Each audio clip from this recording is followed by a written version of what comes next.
seseorang yang pernah membuat film dokumenter yang berjudul Elegi Bala Putih. Nah, hari ini saya datang lagi di Istana Bala Putih ini dalam kondisi yang mungkin seperempat mungkin ya setelah revitalisasi.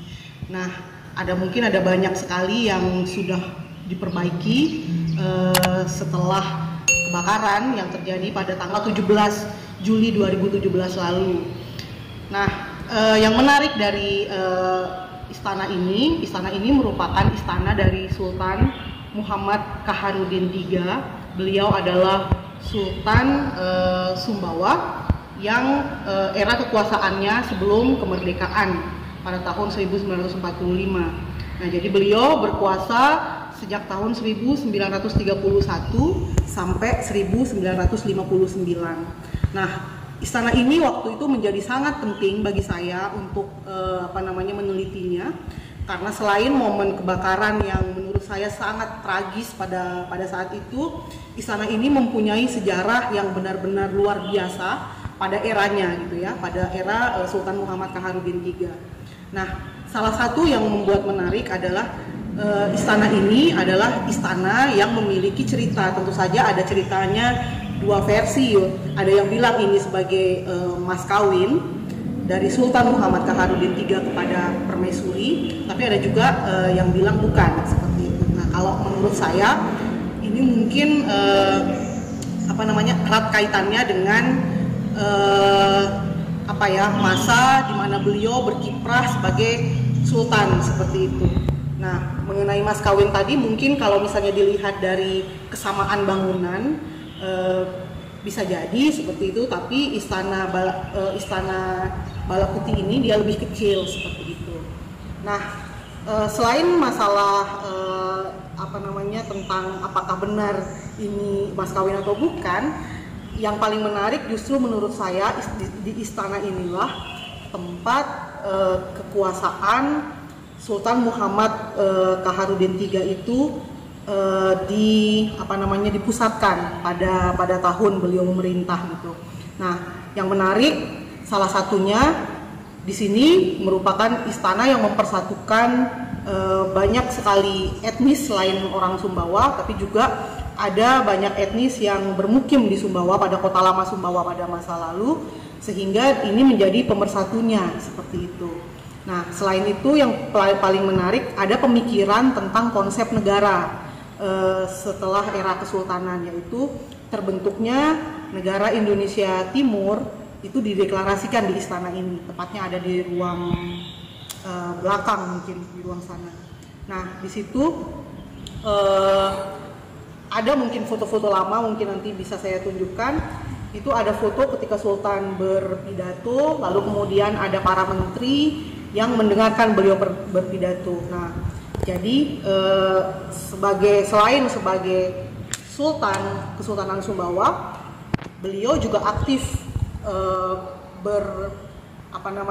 berpolitik gitu ya, dalam artian melakukan hubungan dengan kesultanan-kesultanan lain dalam menyusun konsep negara pada saat itu.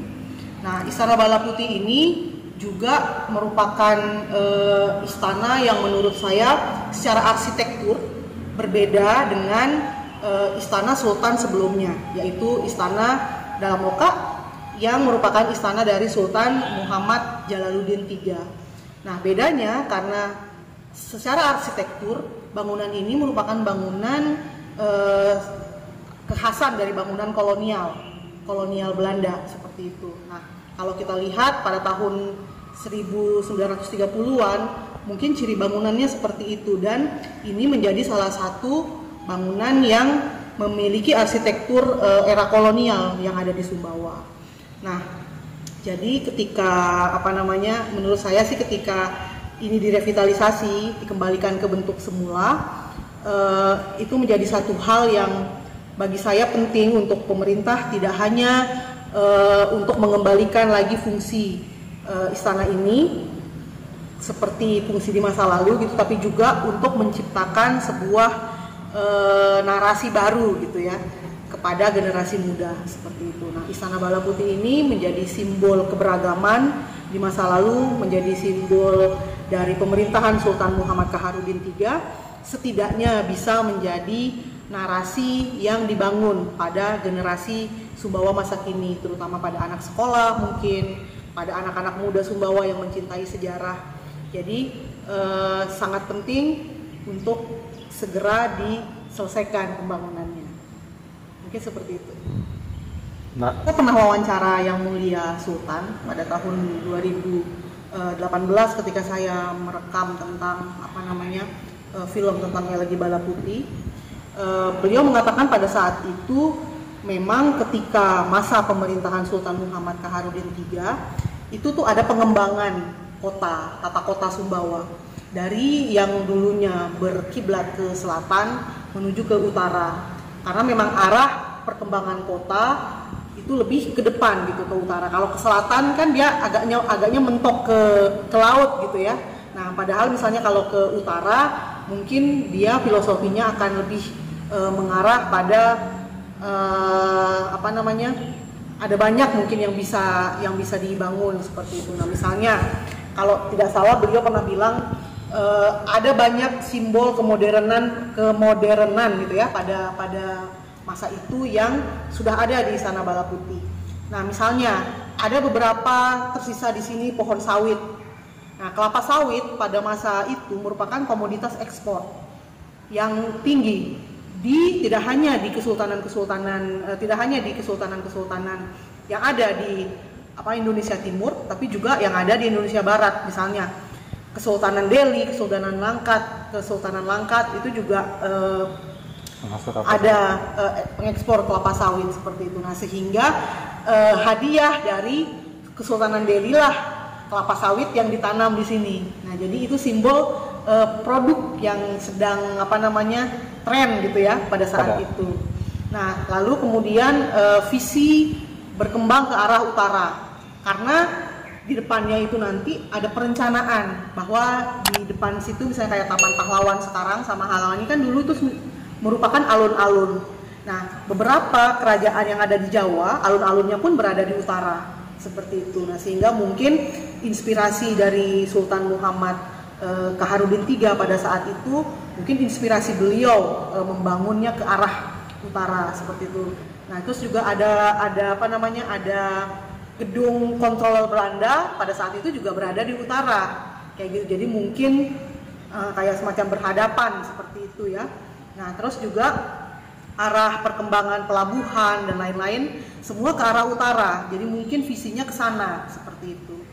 Nah, terus juga ada taman di depan istana. Jadi mungkin ada kelapa sawit, kemudian ada taman, yaitu kan menandakan seperti kerajaan-kerajaan yang ada di Eropa pada masa itu kayak gitu. Jadi memang visinya seperti itu. Lalu kemudian di sana kan ada kamar bola dulu. Kamar bola itu semacam gedung sositet yang ada di Sumbawa. Nah, misalnya kan kalau di Jogja juga ada gedung sositet, maka di Sumbawa juga ada. Nah, terus kemudian setelah gedung sositet rencananya mau dibuat kebun binatang seperti itu, tapi rencananya seperti itu, tapi zaman berubah kan. Nah, kemudian itu tidak terrealisasi. Tapi konsep beliau sebagai pembuat tatanan kota pada era beliau itu tuh sudah ada seperti itu, sehingga yang seperti kita lihat sekarang Kesultanan Sumbawa dengan beberapa bangunan yang menjadi peninggalan heritage itu semua menjadi salah satu ciri di masa era pemerintahan beliau Sultan Muhammad Kaharudin III seperti itu. Jadi di utara ini kalau misalnya kita bilang ini sebagai balairung ya, balairung itu kayak semacam teras depan ya mungkin, atau ruang pertemuan. Nah, ini tuh dijadikan sebagai satu tempat untuk pertemuan. Jadi ini adalah fungsi pemerintahan di sini, di mana Sultan bertemu dengan para menterinya, di mana Sultan mengadakan acara yang mengundang tamu-tamu sultan-sultan lain, itu maka disambut di sini. Nah, sedangkan di bagian belakang ada emper juga yang lebih kecil dari ini. Nah, itu tuh untuk keluarga. Jadi istana ini tuh fungsinya dibagi dua, ada fungsi keluarga, ada juga fungsi pemerintahan. Nah, ini pemerintahan pemerintahan yang di depan ini, yang di utara, terus kemudian di dalam situ kalau tidak salah ada ruang makan dulu untuk jamuan makan pada tamu-tamu sultan, terus juga ada rumah, ada kamar tamu gitu. Terus kemudian di belakang itu baru kemudian kamar untuk keluarga seperti itu. Nah, jadi memang fungsinya dulu tuh memang pada masa itu kan rumah tinggal sekaligus kantor lah. Sekaligus tempat pemerintahan seperti itu. Sultan Muhammad Kaharudin III dibangun pada tahun 1932 dan selesai pada tahun 1934 kalau nggak salah. Nah, peresmian ini menjadi bangunan istana baru itu kalau nggak salah tahun 1934. Itu ada foto-fotonya ketika pindahan, dan itu banyak sekali diiringi oleh masyarakat, dan ada resepsi ketika pindah ke istana baru seperti itu. Jadi ada 3 perdana menteri. Dia lalu Malarangang, dia Ranapatit, itu nama kakek beliau. Lalu terus kemudian Muhammad Yakub Daeng Mesir, itu ayah beliau. Lalu beliau sendiri Datuk Rangga Abdul Majid Daeng Matutu. Terakhir. Ya, sebagai rangga terakhir di Kesultanan Sumbawa.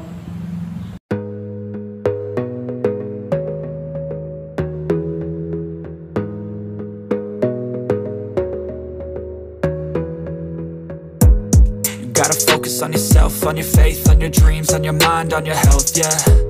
You gotta work, never tell, keep your head down, find what you love and excel, yeah. Push and pull and repel any hate, go create what you want, feel compelled, yeah. And once you finally get a taste of the race, you'll never look back once you felt that. Don't let somebody take your time and your worth, just focus on yourself first. Don't let somebody take your time and your worth, just focus on yourself first. Don't let somebody take your time and your worth, just focus on yourself first. Don't let somebody take your time and your worth, just focus on yourself first.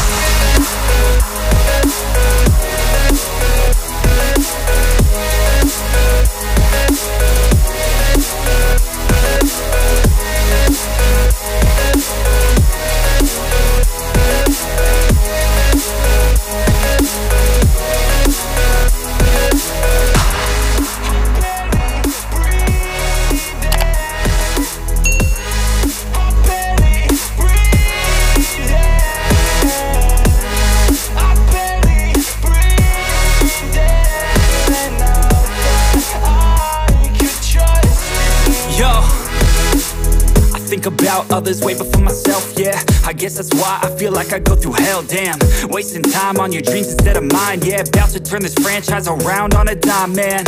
It's all about finding your right state of mind. It's all about turning the worst into fine. It's all about time and the work and the climb. From the thirst we will rise, I'm immersed in this life. Don't let somebody take your time and your worth, just focus on yourself first. Don't let somebody take your time and your worth, just focus on yourself first. Don't let somebody take your time and your worth, just focus on yourself first. Don't let somebody take your time and your worth, just focus on yourself first.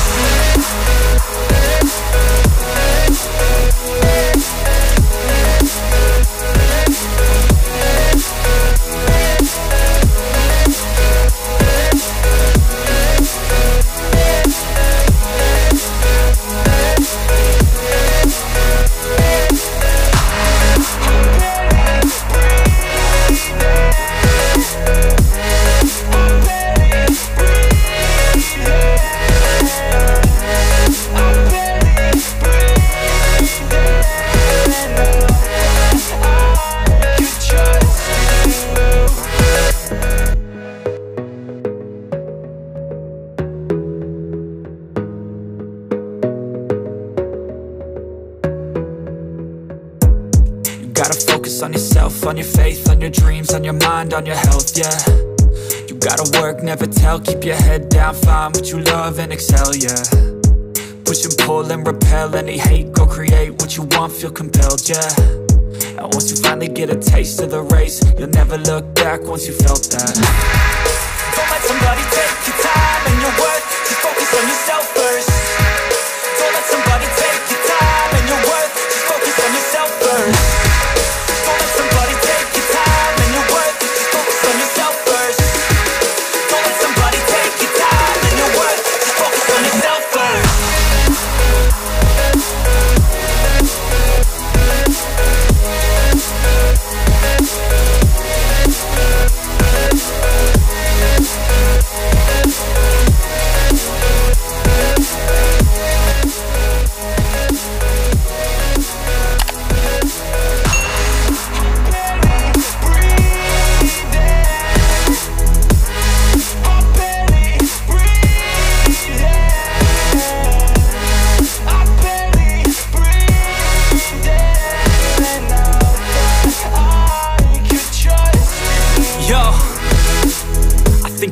others way before myself, yeah. I guess that's why I feel like I go through hell, damn. Wasting time on your dreams instead of mine, yeah. About to turn this franchise around on a dime, man. It's all about finding your right state of mind. It's all about turning the worst into fine. It's all about time and the work and the climb. From the thirst we will rise, I'm immersed in this life. Don't let somebody take your time and your worth. Just focus on yourself first. Don't let somebody take your time and your worth. Just focus on yourself first. Don't let somebody take your time and your worth. Just focus on yourself first. Don't let somebody take your time and your worth. Just focus on yourself first.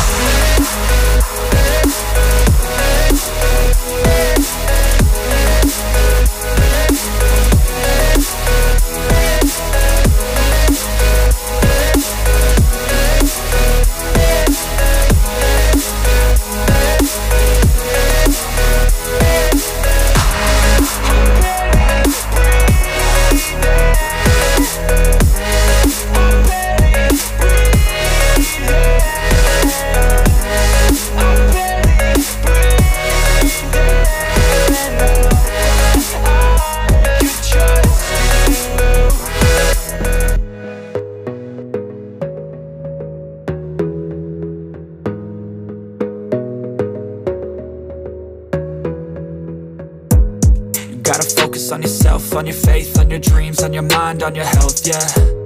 You gotta work, never tell, keep your head down, find what you love and excel, yeah. Push and pull and repel any hate, go create what you want, feel compelled, yeah. And once you finally get a taste of the race, you'll never look back once you felt that. Don't let somebody take your time and your worth, just focus on yourself first. Don't let somebody take your time and your worth, just focus on yourself first. Don't let somebody take your time and your worth, just focus on yourself first. Don't let somebody take your time and your worth, just focus on yourself first.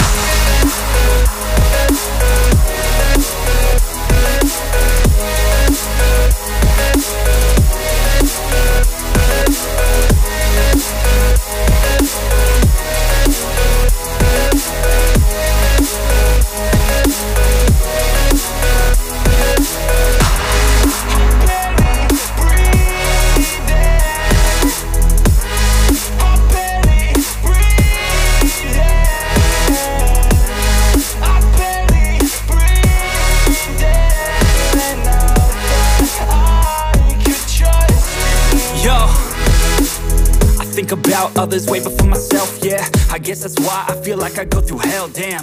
Wasting time on your dreams instead of mine, yeah. About to turn this franchise around on a dime, man.